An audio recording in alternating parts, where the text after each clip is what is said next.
নমস্কার বন্ধুরা, তোমরা সবাই কেমন আছো? আমার অনুরাধা রান্নাঘর অ্যান্ড ব্লগ চ্যানেলটি সবাইকে স্বাগত জানাই।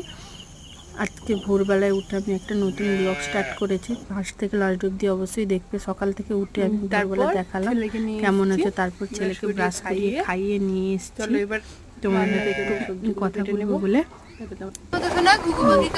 ছেলেকে বললাম ঘুঘু পাখি কেমন ডাকে, সেটা ডাকতে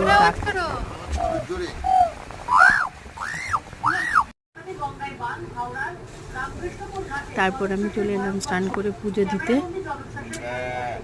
চলে এসেছি স্নান করে পুজো দিতে।